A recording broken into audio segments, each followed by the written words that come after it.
summary and takeaways from our first session together has to be choice, doesn't it? There's a big one in there about us making a conscious decision with the calling that we've been called to actually accept it and do something with it. And that was going to be always a great challenge for Samson. He was always going to be challenged by, in the end, turning into a genuine or authentic commitment to his God, that which he was called to from the womb. But he did it. That was the point. And so I guess this is, there is windows into his life that sort of chronicle that journey to that choice, the choice that he would ultimately make to lay down his life for others.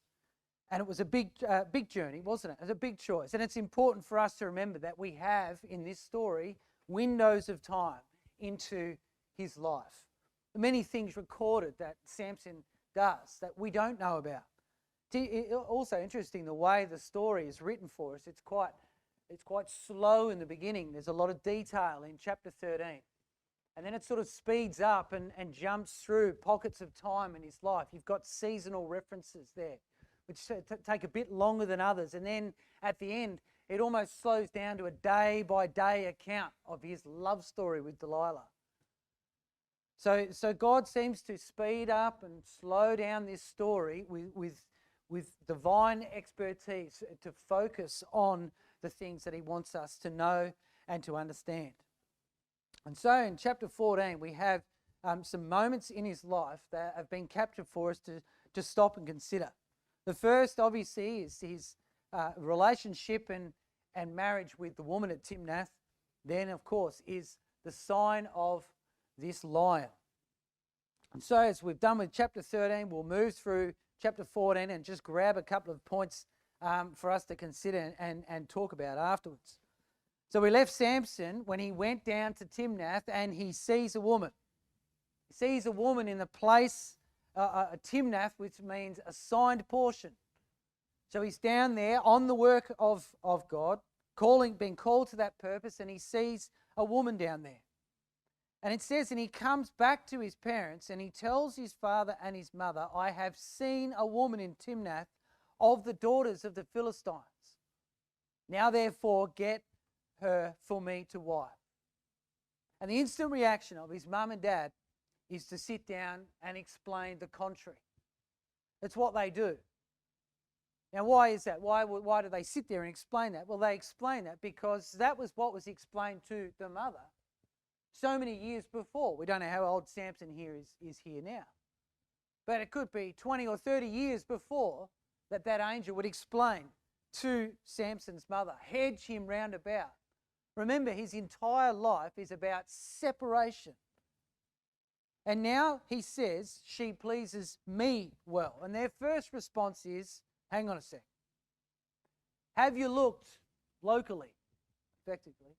Is there not, it says, is there never a woman among the daughters of thy brethren or among them, all my people that thou goest to take a wife for the uncircumcised Philistines? Interesting, the word never there. Perhaps this has happened before. It almost implies to say, well, this has happened before. This always happens. Is there not someone locally? And Samson said unto his father, get her for me, for she pleases me well. You notice who he speaks to. His father and mother come and talk to him about his decision. But he responds to his father, not to the one that that dedicated her life to be separate. He goes by way of dad. And in the end, as we highlighted in our last study, it's dad that goes with him to get married and mum stays home. He directs that conversation. He says unto his father, get her for me, for she pleases me well. She is right in mine eyes, as it means, as the margin says. But his father and mother, it says, knew not that it was of the Lord, that he sought an occasion against the Philistines, for at that time the Philistines had domination over Israel. Now, as this is positioned in chapter 14, we could come to a summation and say that perhaps the mum and dad, this journey and this request from Samson is divine in many ways, And it's far above his mum and dad's understanding. And there might be an element of truth to it, in that Samson is going to go down into Timnath and take a wife of the uncircumcised Philistines so that he might get occasion with them. And that appears to be perhaps the way it's written.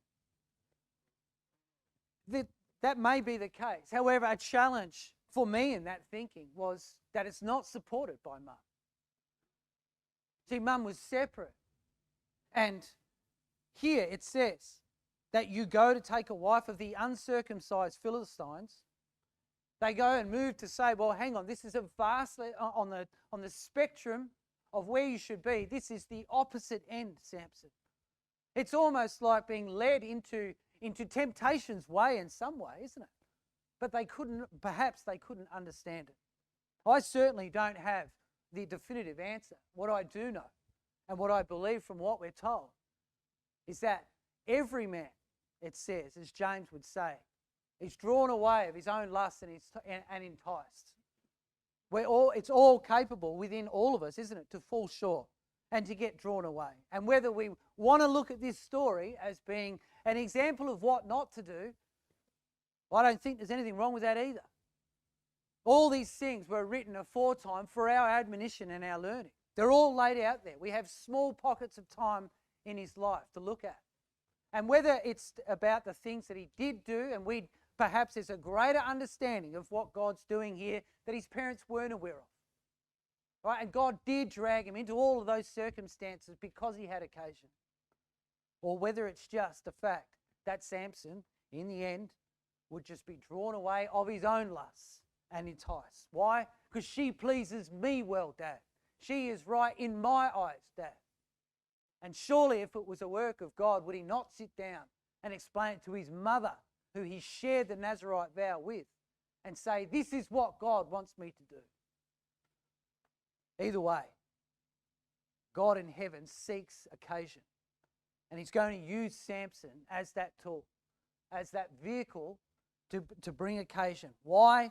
And this is the point more than anything at the end of verse 4. For at that time the Philistines had domination over Israel. They dominated them.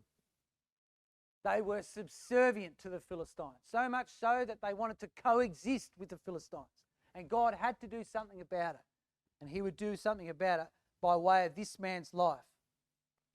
Then Samson, it says, went down, and his father and his mother, to Timnath, and they come to the vineyards of Timnath.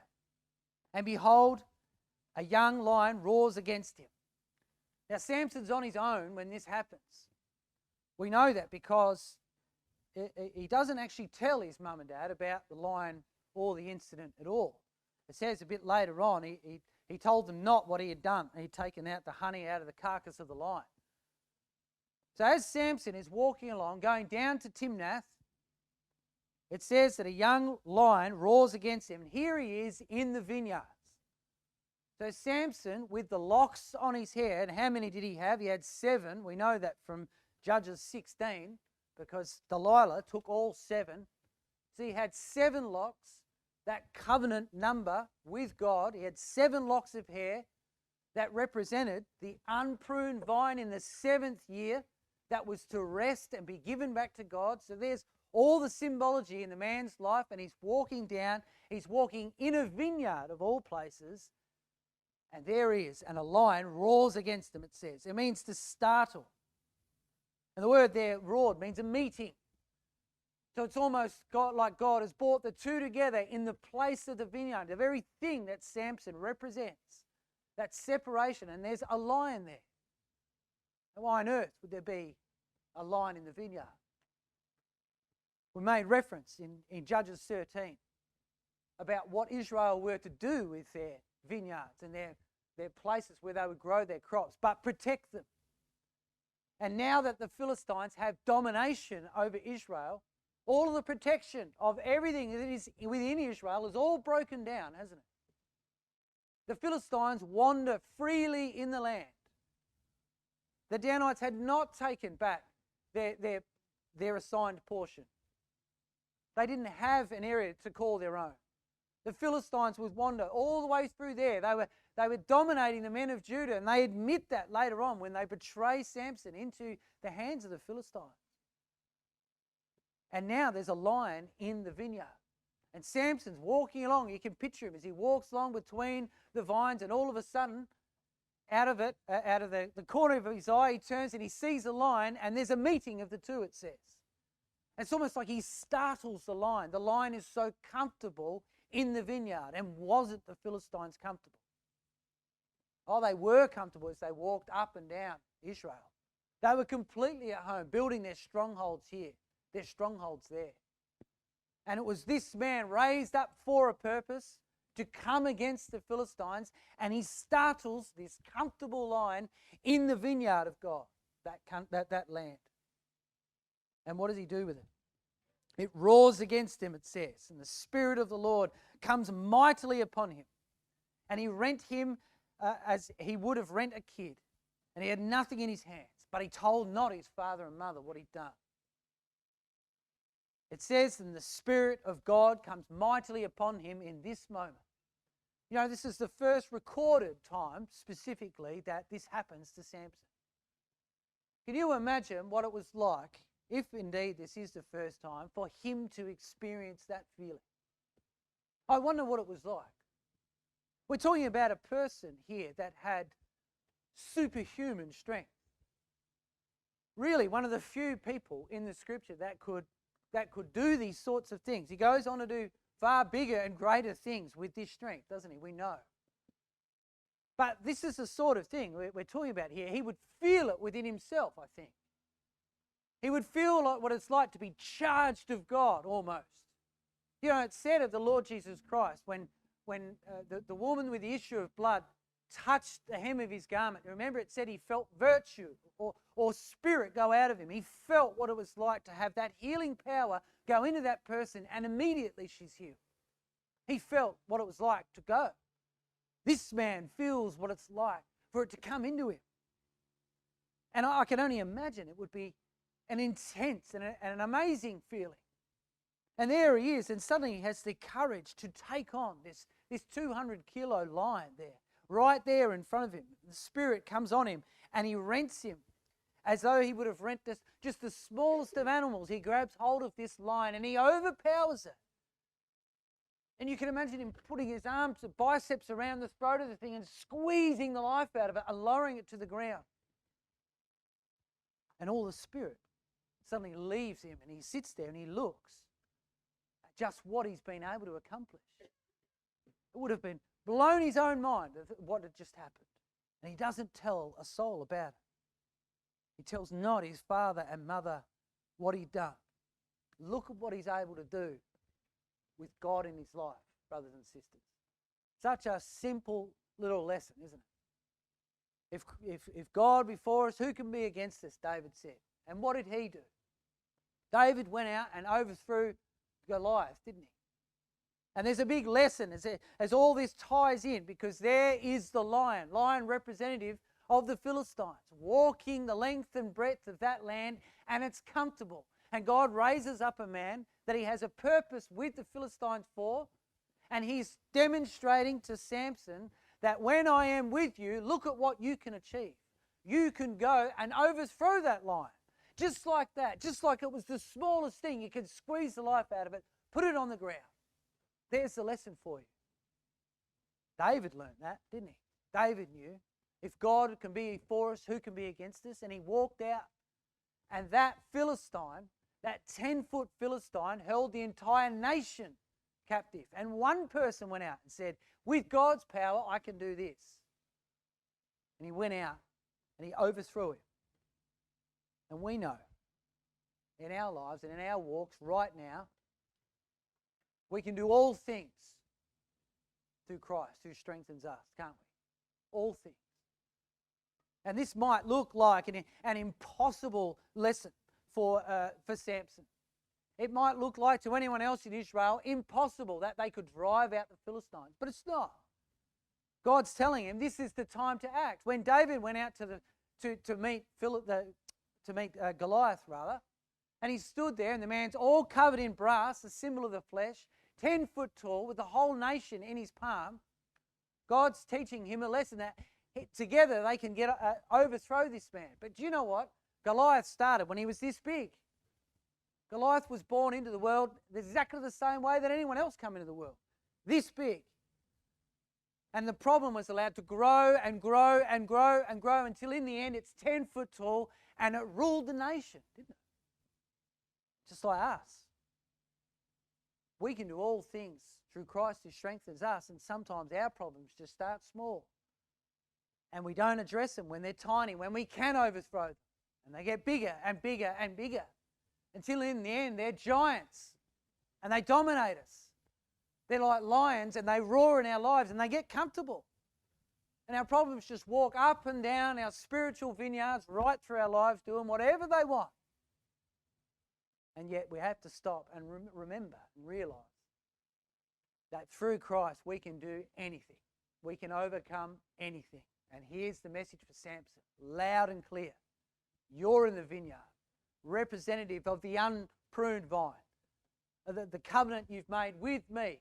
And right there is something you need to overthrow, and we're going to do this together. But he tells no one and continues on his way to Timnath. And he talks with the woman, it says, and she pleases Samson well. She pleases Samson well. And it's not just that the first time, that reference to the way Samson likes to be spoken to. Samson was an avid listener, particularly to girls that he was interested in. He was an avid listener. It seems that he would often fall deaf to the messages that God would send him. But if you wait for Judges chapter 16, God willing, on Monday morning, you'll see that the way he listens to Delilah is everywhere. And she pleases Samson well with what she says in verse 7. And after a time, in verse 8, he returned to take her. There's a period of time where they leave Timnath and they go back home, and he returns now to take her to wife. And it says, and he returns to take her, and he turned aside to see the carcass of the lion. He turns aside. You know, this little event in his life has clearly generated enough interest for him to go and check it out again. There's a considerable period of time because he kills the lion, and then by the time he comes back, the lion is decomposing. We know that from this story. So there's a period of time here, and off he goes, and he's not going to tell his mum and dad again. So he goes and he turns aside and to see the carcass of the lion, and behold, there's a swarm of bees and honey in the carcass of the lion. And he took thereof with his hands and went on eating, and came to his father and mother, and he gave them, and they did eat. But he told them not that he had taken the honey out of the carcass of the lion. So he goes and leaves home, and he turns aside to go and see this carcass, and lo and behold, there he is, walking through the vineyard. And he hears, probably before he sees, the swarm of bees buzzing around this carcass, and he gets there, and he turns aside to see the bees, and there's honey in the carcass.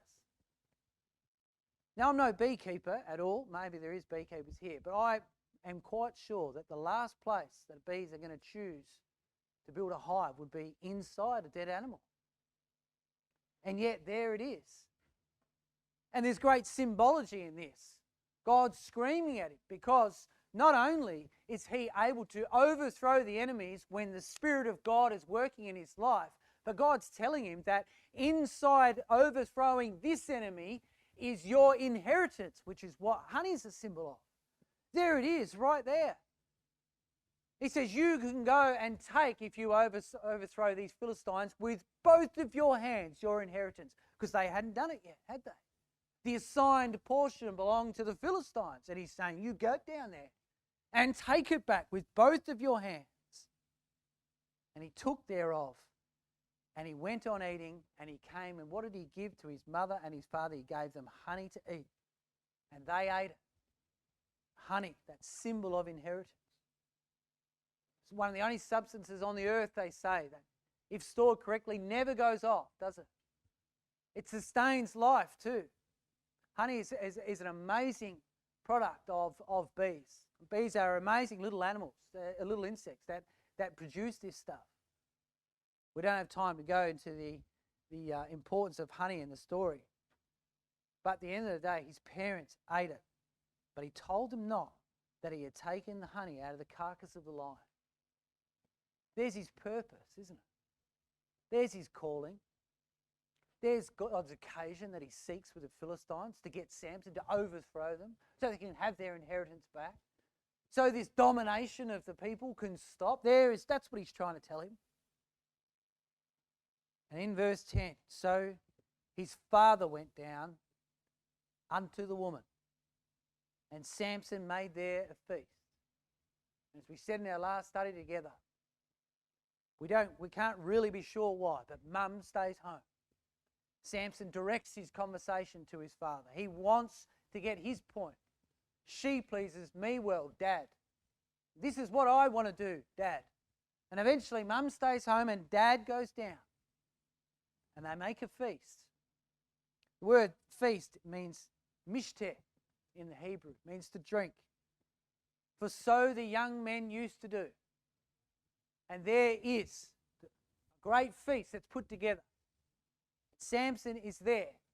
And we would have to ask ourselves, just how separate is he in this moment in his story? And it came to pass, it says in verse 11, when they saw him, that they brought 30 companions to be with him. I don't know how you read that, brothers and sisters, but I sort of read it like on two fronts. One, he's at his own wedding and he has no one else to go with him. So he's literally the only person at his own wedding with her. But also perhaps they're a bit worried. We don't know of Samson's reputation to this point. We may only have these snippets of his life, but there seems to be, they're very quickly to put 30 men around him. And they call, and it's sort of like dial a friend, in they all come. And now he gets to do what Samson enjoys. And you can see he enjoys it in the scripture. He enjoys these sorts of moments where he gets to make a feast, just like the young men used to do.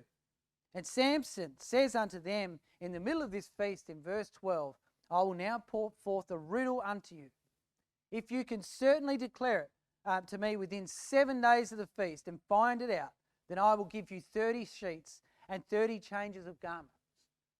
Samson is about to put forward the very circumstance that he'd just gone through to see if they can guess it. You can see the work of God is whirling around in his mind, can't you? These moments that he's coming up against, these experiences he's having, the lessons are starting to call out to him. And he says, if you can do it within 7 days, the man is surrounded by that number. His whole life is a covenant, isn't it? And within 7 days, he says, I'll tell you what I'll give you. In the middle of this big feast, he says, I'll give you 30 sheets and 30 changes of garments. Now, in this day and age, this is very, very expensive. Very expensive clothing. So you typically have 2 sets, one inner and one outer. And you would often only have those 2, or perhaps a change. But people wouldn't have multiple sets of these sorts of clothes in their wardrobe. We know that a little later on, when this is talked about in terms of what he's going to have to pay out in verse 16, you have a look. It says in the end of verse 15. It says, "Have you called us to take what we have?" So when they're speaking to Samson's wife, they're talking about this bet that he's made. And what would happen if we actually have to pay out on the 30 sheets and the 30 changes of garments? The margin says it will impoverish us. In other words, we're going to be broke. So everyone at the wedding is suddenly realizing the weight of this bet that he's made is large. And Samson is a big gambler like that, isn't he? He's going to gamble big on this one. Says, if you can guess this, because there's no way that you can guess this, in the back of his mind, he hasn't told anyone. He hasn't even told his mum and dad, much less this woman.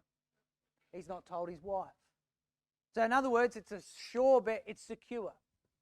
And here they are at this big drinking feast, and he's going to make a bet with them that they're not going to be able to guess. And they say, at the end of verse 13, put forth your riddle that we might hear it. Go on, you tell us then. And you can imagine, I paint the picture in my mind of him standing up in the middle of his own wedding, getting everyone to quiet down, a boisterous occasion that it would have been. And he says, right, if you can guess this, I'll owe you 30. But if you can't, then you owe me. Is everyone on board? Yep. And a big cry goes out amongst all the lads. Yeah, you tell us. No problem. He goes, okay.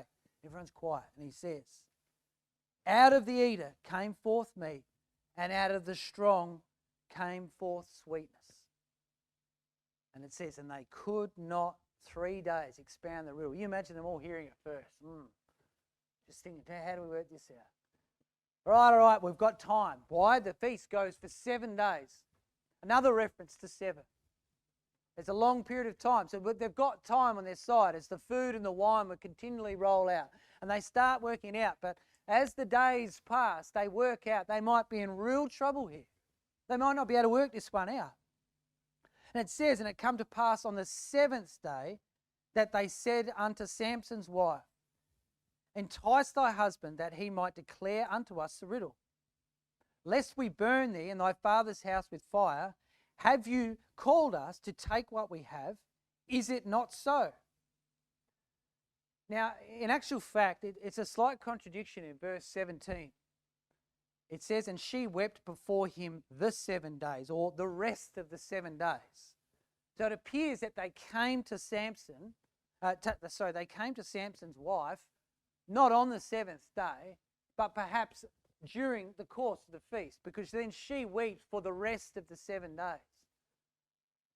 So after about the 3 days at the end of verse 14, and in 3 days they could not work the riddle out, they then turn to a different tact. The different tact is to go after Mrs. Samson. So that's exactly what they do. Entice thy husband. That word means to open. So open thy husband that he might declare unto us the riddle. You know, the same language is used later on in chapter 16. They want to entice Samson and they go by way of Delilah. Entice him that we might know, and look at the sort of company he's keeping. Lest we burn you and your father's house with fire. Have you come to take what we've got? In other words, are you a part of this as well? The tone of the wedding halfway through takes a completely different approach, doesn't it? Now this is aggressive. They've just threatened to burn her whole family and her to death in the middle of her own wedding. No wonder she's crying at Samson's feet. Her very life is now under threat because of something that her new husband has got up, a deal that he has made. And so it says in verse 16, and Samson's wife wept before him and says, you do but hate me, and you love me not. Thou hast put forth a riddle unto the children of my people. You notice that? These are my people. They're not Samson's. Samson's separate. Should he be there? These are the children of my people, he says, and you've not even told me of the riddle. And he said unto her, behold, I have not told it to my father and my mother, and shall I tell it to you? I haven't even told my mum and dad the secret to this one. And she wept before him the 7 days, and Samson couldn't handle it, could he? While the feast lasted, the 7 days, or the rest of the 7 days, you imagine being at your own wedding with your new wife, and all she's doing the entire time is crying in front of people or crying out the back. And you're just trying to have fun. And day after day, because they went for so long, breakfast, lunch and dinner, she won't stop bawling her eyes out, and it just wore him down. And she would try everything. The same woman that with her words pleased him well, she will still get what she wants in the end. She plays on his emotional state. How can you say that we're in love? He never does to her. He never tells her he loves her. It's at least not recorded. But she said, you must hate me and you mustn't love me because you won't tell me. And plays on that emotional side of him until in the end, it says in verse 17, that she lay sore upon him. It got so much that she reverted to physical tactics of laying sore upon him at his feet. You can imagine her pulling on his dress there, right at his own wedding, just saying, "You've got to tell me." And he is in control, isn't he? And it says that he told her because she lay sore upon him, and she quickly told the riddle to the children of her people. There's connections in that language all the way through. The language of separation, brothers and sisters, is very clear through the story of her people and his mission, of what he should be doing and where he should be separate to and where he shouldn't.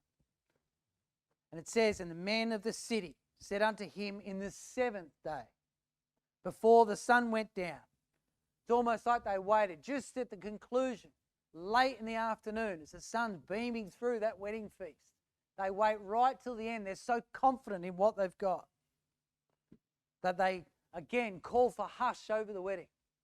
And in the same forum, perhaps, the same manner in which Samson delivers that riddle, they then all stand up and a spokesperson says, "We think we've got the answer." And there's Samson, so full of confidence, wouldn't think that his wife had betrayed him. He says, "Yeah, what is it?" And they say, "What is sweeter than honey and what is stronger than a lion?" And I can see Samson in disbelief that they would work this out. And now he is faced with the task of delivering on that debt that he has, on that bet that he's made. And he says, "If you had not ploughed with my heifer, you would have not found out my riddle." In other words, if you'd not done something to my wife that you shouldn't have, because you weren't to yoke the heifer or plough with it. You weren't to do that. And he's referencing, saying, you have forced her to do something that she would not ordinarily do. That's what you've done. That's the only way you know. And in verse 19 it says, "And the Spirit of the Lord came, came upon him." And where does he go but Ashkelon? This moment here, he goes down to Ashkelon. And it's not like Ashkelon was close. Ashkelon's some a 2-day journey from where he is. And now the Spirit works in his life and he's off and he's going down to Ashkelon. Ashkelon means marketplace or weighing place. So he goes down to the marketplace, right, to the place where they conduct all of their business. And it says, and he goes and he slays 30 men. Now, interestingly, if it was a marketplace, he could probably go down there and buy those things. However, no. He does go to the marketplace, but he goes shopping, doesn't he? And he kills people for it. And in he goes, with God working in his life. He goes down to Ashkelon and he slays 30 men and took their spoil and gave the change of garments unto them that expounded in the riddle. And his anger was kindled, it says. And he went up to his father's house. He went down there. It's almost like he went down into Timnath and he got bitten in some ways and he went back home. And he brings forth the garments, doesn't he? Can you imagine him walking back into his own wedding feast? At the conclusion of that feast, as they're cleaning up, and he walks back in with those people in there with an armful of bloodied garments that he'd killed people to take off, and he drops them on the floor. He says, there's your garment. You wouldn't have got this if you hadn't have ploughed with my heifer, if you hadn't made my wife do something she didn't want to do. And Samson's wife, it says, was given to his companion whom he had used as his friend. He went to that wedding with no one. And he needed a best man or someone to be there alongside him. And this girl is given to that person. Samson ends up with nothing. But it came to pass a bit time later in chapter 15 and verse 1. Within a while, it says, in the time of the wheat harvest, the seasonal change in this story, that Samson visited his wife with a kid. And he says, I will go into my wife into the chamber. But her father would not suffer, it says, and would not suffer him to go in. And her father says, verily, I thought that you hated her from the way you treated her.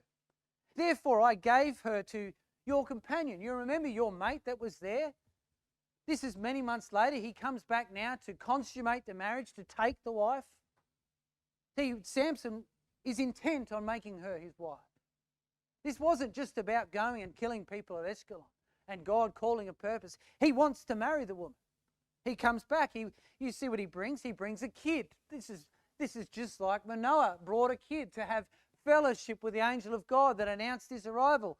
Samson wants to go now and have fellowship in that house and seek forgiveness for the way he conducted himself. And he says, I will go into my wife into the chamber. We'll start over again. We'll consummate our marriage and start our life together, it seems. But no, she's been given to someone else. What about her sister? Is she not younger and fairer? Take her, I pray thee, instead of her.